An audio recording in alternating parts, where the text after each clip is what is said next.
안녕하십니까. 21세기 미래교육연합의 조형곤입니다.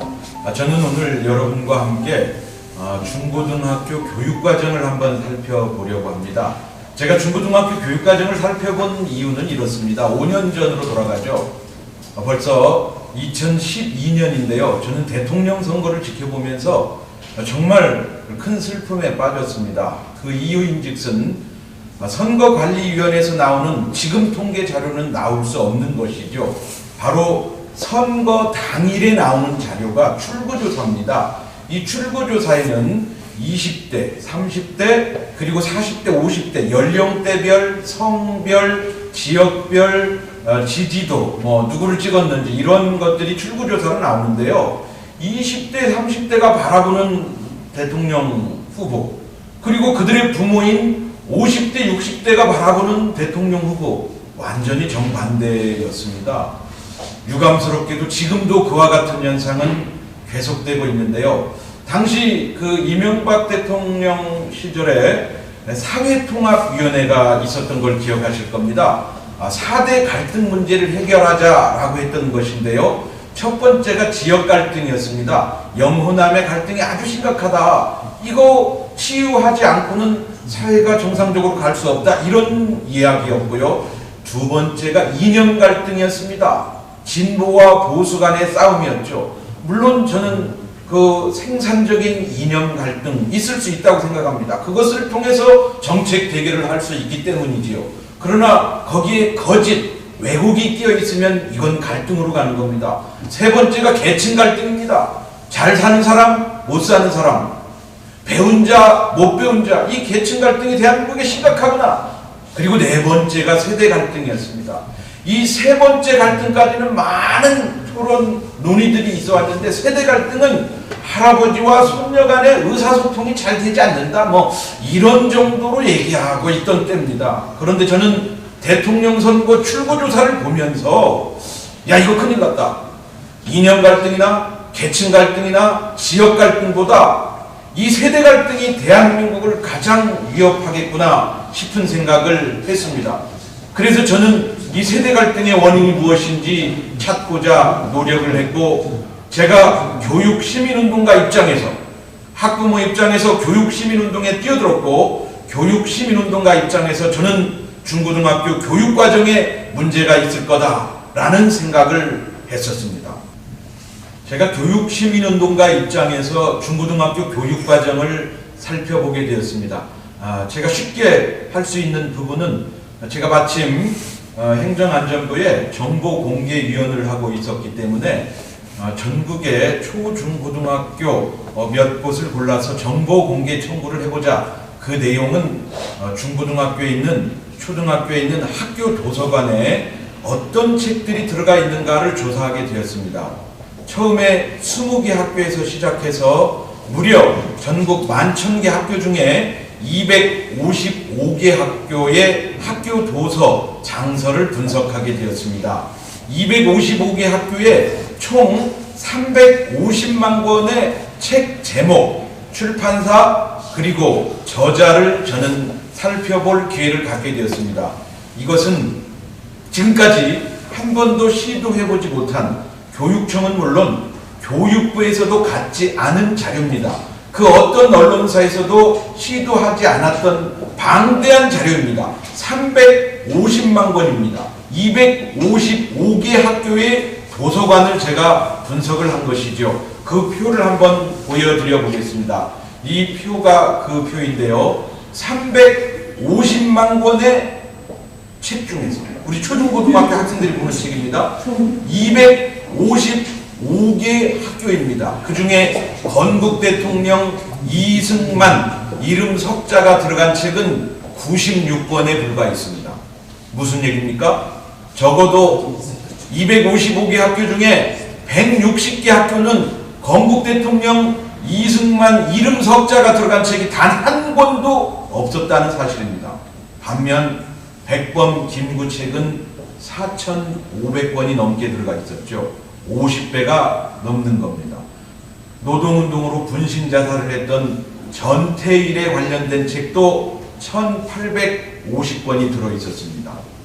성공한 기업인 정주영, 이병철에 관련된 책을 다 합해도 1000권이 안 되는데 말입니다. 학교 도서관에서는 이렇게 건국 대통령은 온데간데 없고 정말 민족 독립운동에 있어서는 존경할 만한 분이지만 건국에 있어서는 하마터면 좌우 합작으로 하마터면 공산정권 수립운동에 앞장설 뻔 알았던 그러한 김구 선생에 대해서는 이렇게 중고등학교 교육과정에서 많이 가르치고 있었구나 하는 것을 알 수 있었습니다. 여러분, 이게 의미하는 바는 매우 큽니다. 우리 중고등학교 교육 과정에서 바로 대한민국의 정치인들을 어떻게 묘사해 왔는가를 처음으로 제가 보여드렸던 것이지요.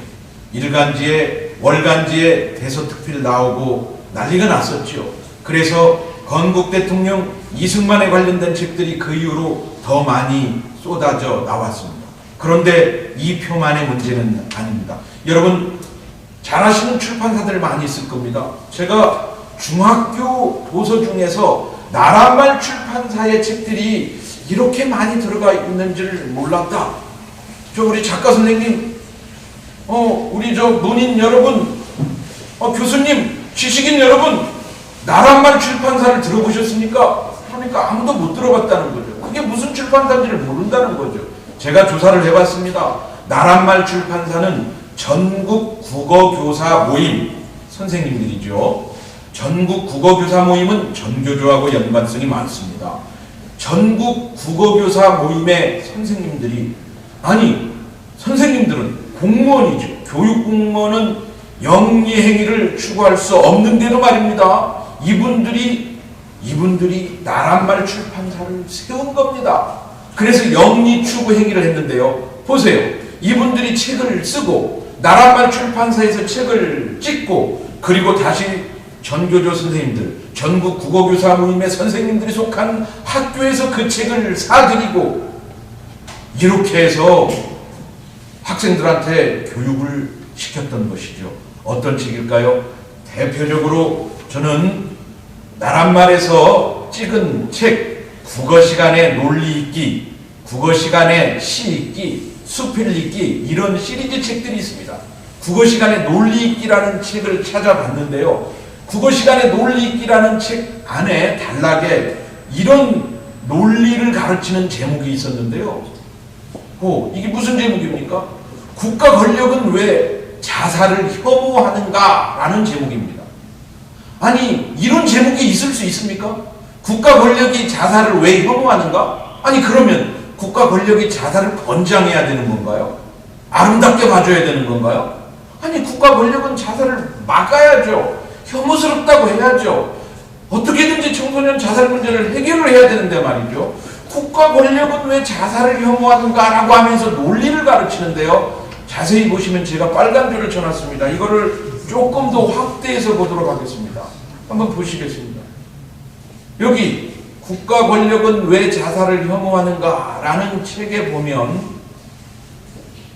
자살하려고 마음을 먹은 사람이 불특정 다수를 향해서 칼을 갈고 덤비는 것보다, 시련에 빠져가지고 애인 집에 가서 칼을 들이대는 것보다, 테러를 하는 것보다 그저 나 하나 조용히 사라져주는 게 훨씬 사회의 안녕에 도움이 되지 않는가? 라고 써 있습니다.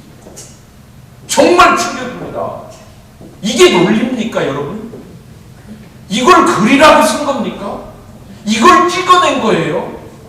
차라리 공부 안 는 아이들은 책도 안 읽어요.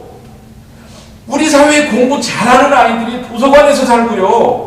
공부 잘하는 아이들이 논리 공부를 한다 그 말이죠. 공부 잘하는 아이들이 이 글을 읽는다 그겁니다. 그러니까 우리 사회의 극렬 저항 세력들이 어떻게 생기는지 보셨습니까? 똑똑히? 저는 이러한 교육과정을 도저히 용납할 수 없었습니다. 여러분, 이 중고등학교 교육과정을 통해서 교육을 받고 나온 세대가 지금의 30대입니다. 40대 중반까지도 이러한 책들을 읽고 이러한 교육과정을 거쳐 나왔다라고 하는 것이지요. 20대는 물론이군요. 여러분, 그렇다면 그 4대 갈등 중에서 이념 갈등, 지역 갈등, 계층 갈등보다도 이 세대 갈등이 얼마나 심각한 건지. 그래서 50대, 60대는 60년대, 70년대 산업화의 주역들로서 그들이 일으켰던 산업화의 그 성취감, 이런 부분들에 대해서 우리 중고등학교 교육과정에서는 철저히 무시했던 또 한 가지를 저는 볼 수 있었는데요.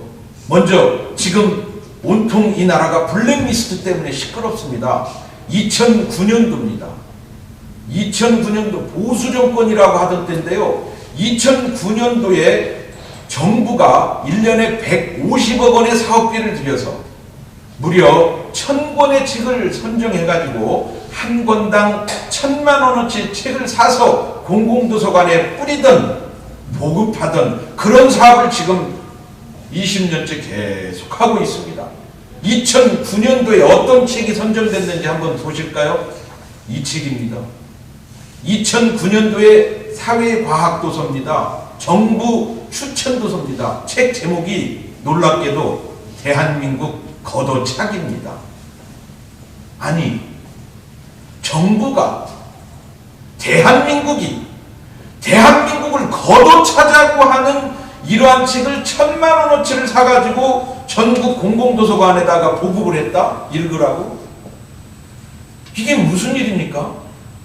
민간인이 이런 책을 찍어서 민간 출판사에서 팔더라도 이럴 수는 없다고 해야 될 정부가, 물론 정부가 민간의 영역에 깊이 개입하는 것은 옳지 않습니다만, 이런 책을 정부가 정부 추천도서로 선정하는 것은 옳지 않다, 그겁니다.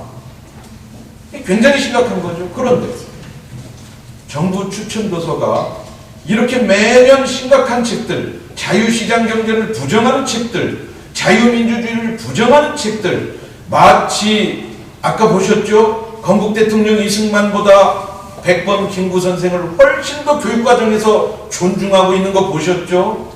그런 것처럼 대한민국을 태어나지 말았어야 될 나라라고 보는 그런 관점의 책들이 정부 추천도서로 많이 선정이 돼서 국민의 세금으로 그런 책들을 보급하고 있다.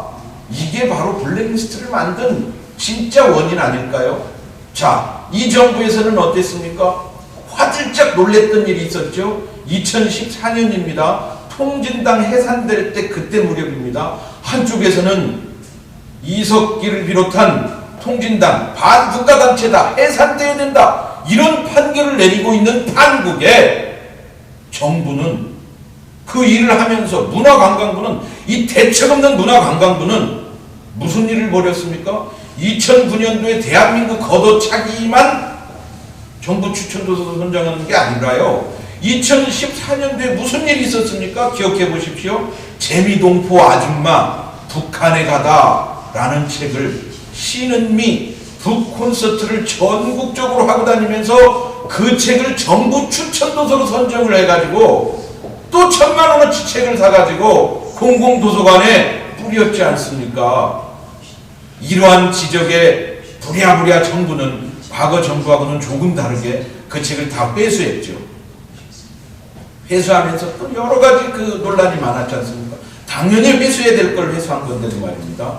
이렇게 학생들이 학교 도서관에서 공부 잘하는 학생들이 읽는 책들, 정부가 잘 썼다고 추천한 책들, 이런 책들은 심각하게 세대, 이념, 계층을 갈등시키는 그러한 책들로 채워지고 있었다라고 하는 것이죠. 그래서 오죽하면 사람들이 이런 얘기를 했습니다. 하하, 이렇게 우리 문화계가 좌편향됐던 이유는 뭘까 곰곰이 생각해 보니까 오히려 역대 정부들이 좌편향 문화 권력에 발을 대고 있었구나.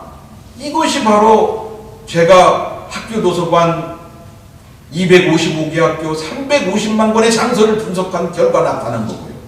또 매년 150억 원을 들여서 정부 추천 도서를 어떻게 선정하고 관리하는지 그것을 통해서 명백하게 드러난 것 아니겠습니까? 이거는 반드시 고쳐져야 될 문제입니다. 이것을 고치지 않고는 대한민국의 승승장구 없습니다. 스탑될 겁니다. 지금 그런 경제 위기가 보이고 있지 않습니까? 여러분, 제가 또 몇 가지 자료를 보여드리면 아마도 정말 많이 놀라실 겁니다. 요것은 교과서입니다. 검인정 교과서입니다. 이 교과서를 제가 확대해 봤습니다. 아랫부분에 이렇게 나와 있는 내용을 보실 수 있습니다. 전태일에 관련된 얘기를 그냥 학교 도서관도 아니고 정부 추천 도서 아니고 학생들이 배우는 교과서에 이렇게 떡 실어놨습니다. 그리고 당시 노동자 입장에서 대통령에게 항의 편지를 써보자 라고 과제를 내고 가르치고 있다라고 하는 사실입니다. 여러 책에서 그렇게 가르치고 있습니다. 그런가 하면 시험 문제 한번 풀어보시겠습니다. 자, 이것은 중학교 3학년 사회과목 시험 문제입니다. 저는 이 시험 문제를 읽어보면 도저히 답을 풀 수 없는, 이 학생도 틀렸습니다. 답을 찾지 못해서, 답을 기록하지 못해서 틀렸습니다. 무슨 내용인가? 보시죠. 화면에 보고 있는 그대로입니다. 과수원에 농부가 과일나무를 심는데 꽃향기가 적게 생산이 되면 지나가는 사람이 안 오고, 그래서 꽃향기가 적게 생산이 되는 것에 대해서 정부가 어떤 일을 해줘야 되느냐, 이 문제 해결을 위해서. 저는 이 지문 자체가 도저히 납득할 수 없는 내용이에요. 아니, 과수원에서 사과를 생산하지 꽃향기, 사과 꽃향기를 생산합니까? 그리고 꽃향기가 적게 생산이 됐다고 해서 저는 정답이 이 중에 하나 있을 것으로, 출제자 선생님은 있을 것으로 보여지는데요. 보조금을 지급해야 됩니까? 꽃향기 보조금을 지급해야 됩니까? 정부가 농민들에게? 이런 걸 시험 문제라고 냈으니 학생이 틀릴 수밖에 없는 거죠. 우문 현답인 거죠. 학생은 도저히 답을 쓸 수가 없었던 겁니다.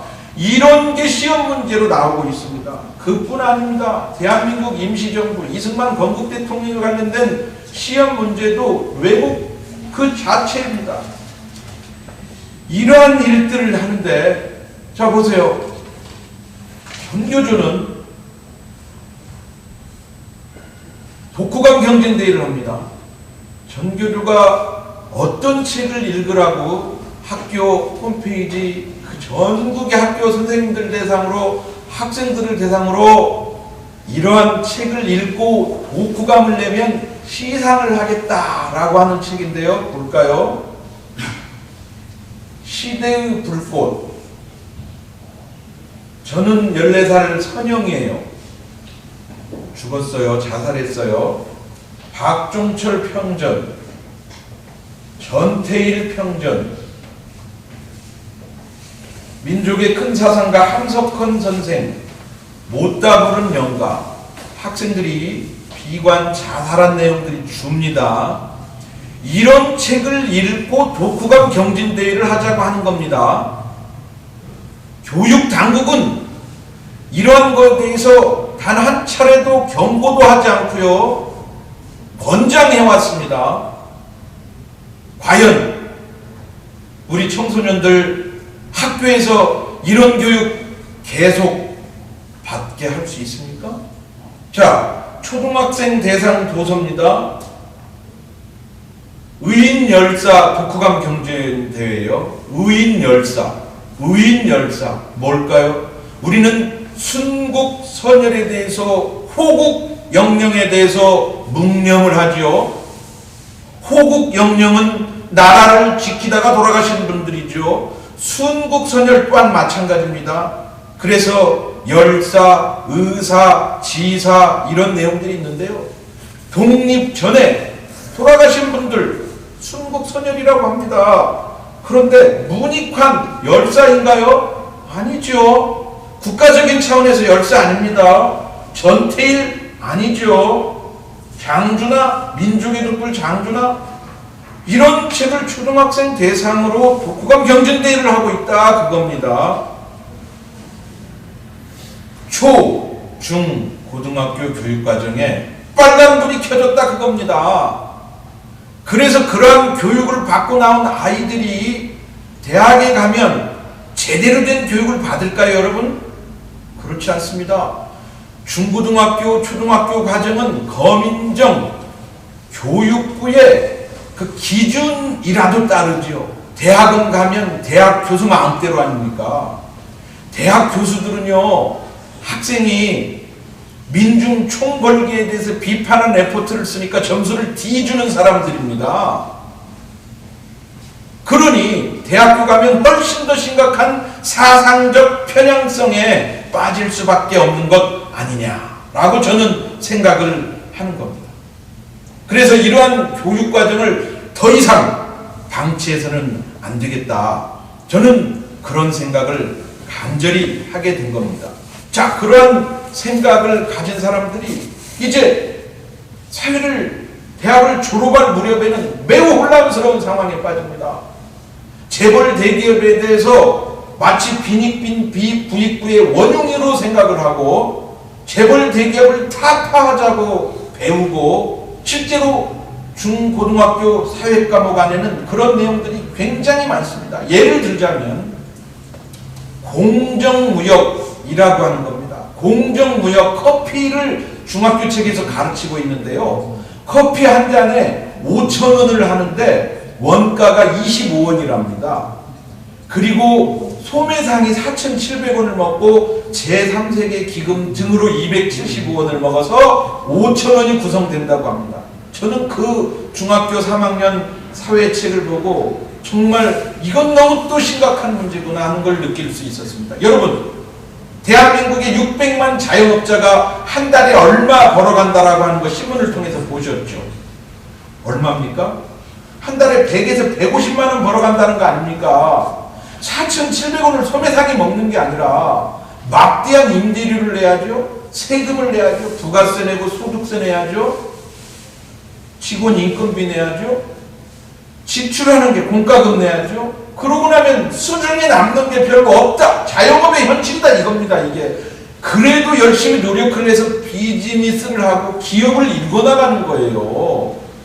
그 기업을 권장을 해야 되는데 소매상이 4,700원을 먹는다? 그래서 소매상이 절반 2,500원만 먹고 나머지는 제3세계 기금 등으로 써야 된다? 그리고 아프리카 농민들에게도 25원 주던 것을 300원 줘야 된다. 이렇게 가르치고 있는 거죠. 시험 문제까지 내가지고 그렇게 가르치고 있는 거죠. 그 시험 문제를 본 학생들은 아, 비즈니스 이거 통이구나. 기업 틀렸구나. 파키스탄 어린이들이 하루 종일 축구공을 꿰매는데 M스포츠사에서는 그 공을 가져다가 그 파키스탄 어린이는 돈 몇 푼 안 주고 그 공을 가져다가 막대한 이득을 남기는구나. 아, 나쁜 기업이구나. 이렇게 가르치고 있다. 그러니 중고등학교 학생들이 우리 기업들을 어떻게 생각하겠습니까? 여러분 60년대 생각해 보세요. 저는 60년대 태생입니다. 문헌을 통해서 아는 거지요. 잘 모릅니다. 그렇지만 문헌을 통해서 자료를 통해서 알게 된 것은요. 파키스탄 어린이보다 우리가 훨씬 곤궁했던 춘궁기를 겪었던 보릿고개를 겪었던 그 시절이 있었습니다. 이런 얘기 들어보셨습니까? 고장난 시계나 머리카락 삽니다. 동네 골목을 누비면서 리어카가 고장난 시계는 고쳐서 팔면 되는데 머리카락을 도대체 왜 산다는 거야? 우리 아이들이 이걸 모릅니다. 머리카락을 왜 사는지. 인모 머리카락을 사서 가발에다가 사람의 머리카락을 심어서 팔아서 돈을 벌어서 자본을 만들어서 공장을 만들어서 산업화를 해왔던 거죠. 파키스탄 어린이도 결국 50년 전에도 그 파키스탄 어린이가 축구공을 꿰매고 있고 지금도 축구공을 꿰매고 있다면 파키스탄 대통령과 파키스탄 정치가들이 문제가 있는 거 아니겠습니까? 그 과정을 거쳐서 산업화가 되는 거고 현대화가 되는 거고 그 과정을 거쳐서 부가 창출되는 건데 중학교 3학년 사회과목에는 파키스탄 어린이들의 어린이 노동을 착취하는 나쁜 기업으로 소개를 하고 있다 그겁니다. 그러니 그런 교육을 받고 그런 대학 교육을 받은 우리 학생들이 취직은 또 어디에 하고 싶습니까? 말은 재벌 기업 타파를 외치면서 취직은 재벌 대기업에 하고 싶다 그겁니다. 이렇게 혼란에 빠질 수밖에 없는 그러한 교육 현장을 저는 목도하고 있습니다. 이 한 장의 사진을 보십시오. 대한민국이 여러분 조선시대도 아니고 인도의 카스트 제도도 아니고 아니 누구에게 이렇게 납작엎드려서 나 좀 살려달라고 외치는 걸까요 여러분? 이거 100년 전 사진 아닙니다. 복장 보시면 알겠지만 이거 최근 사진 아닙니까? 누굴까요? 현대자동차 임직원들을 향해서 노동자들이 납작 엎드리는 일 봤습니까? 삿대질하지. 노동자들이 위에 있지 않습니까? 국회의원들일까요? 아닙니다. 소비자들한테 우리 국산 자동차 좀 이용해달라고 비는 거라고요? 천만의 말씀이죠. 정답은 이것입니다. 같은 노동자가 노동자를 향해서 납작 엎드려서 정규직 귀족노조는 현대자동차 정규직 귀족노조는 연봉이 1억에 가까운데 9,700만 원인데 우리는 똑같은 일을 하면서 연봉이 3천만 원대에 불과하니 당신들이 회사하고 연봉 협상을 할 때 우리 월급도 좀 올려달라고 이렇게 납작 엎드려서 빌고 있는 겁니다. 대한민국의 일자리는 누가 내쫓았을까요?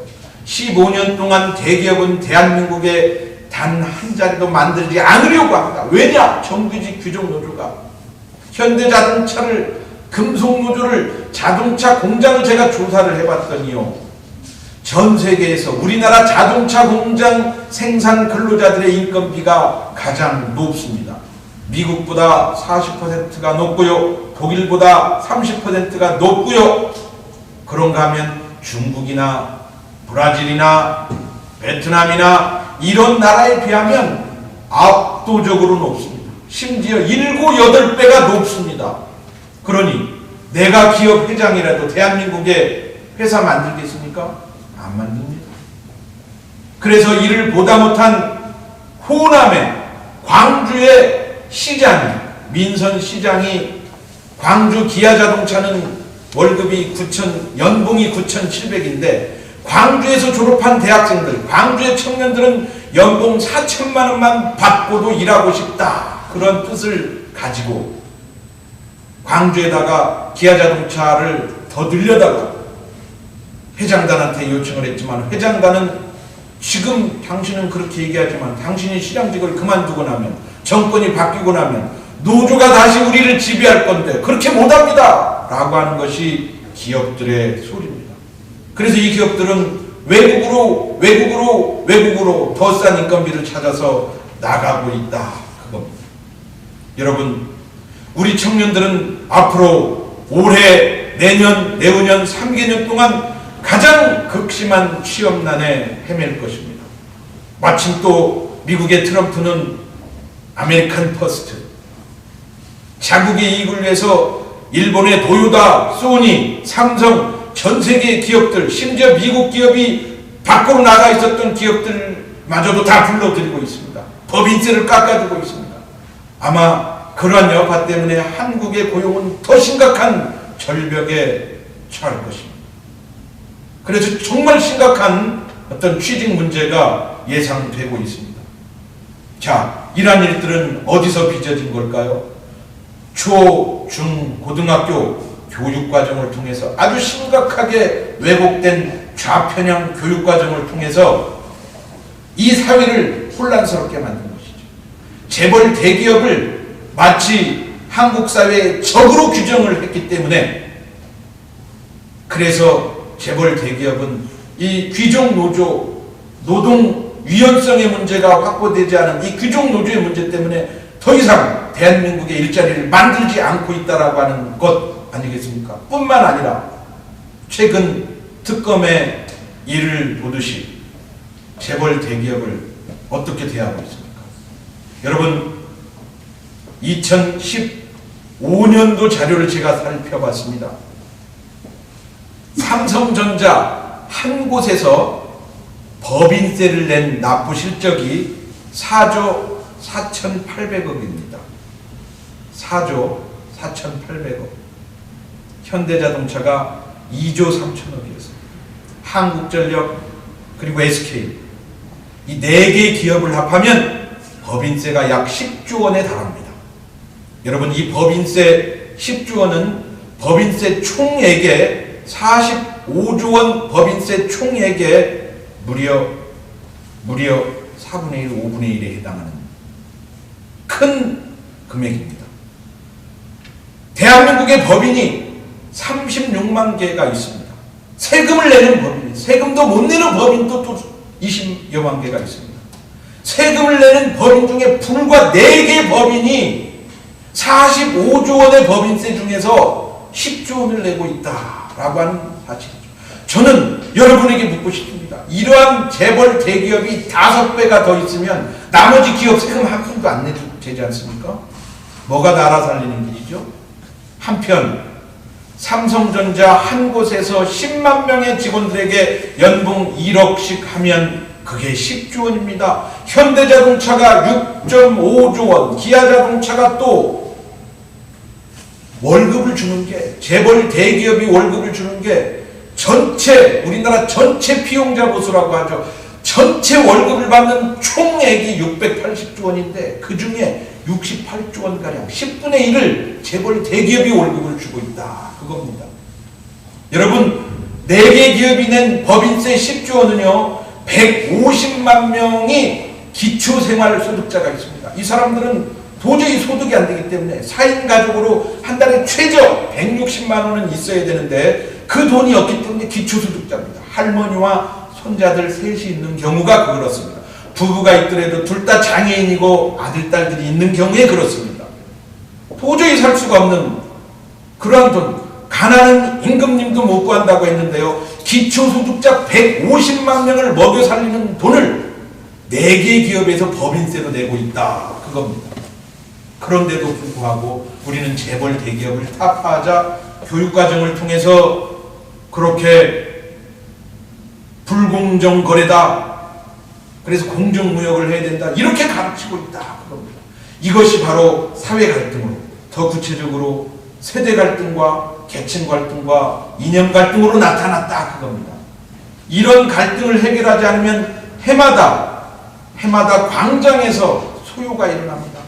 민중 총궐기가 그렇고요. 세월호가 그렇고요. 광우병 촛불 집회가 그렇고요. 이번에 무슨 게이트, 고영태 게이트, 태블릿 게이트 이런 게 그런 거 아니겠습니까? 그런 소요가 일어나고 있다라고 하는 사실이죠. 마지막으로 말씀드리는 사실은, 충격적인 사실은 대한민국의 초중고등학교 사회과목에 준법정신이라고 하는 목차도 사라졌고 색인도 사라졌습니다. 노무현 정부 말까지 있었던 내용입니다. 그런데 노무현 정부에서 학교 교육과정을 개편하면서 준법정신을 교육과정에서 빼버렸습니다. 그리고 불평등 문제를 가르치기 시작하는 거죠. 이러한 교육과정으로는 도저히 대한민국을 평온하게 지켜나갈 수 없습니다.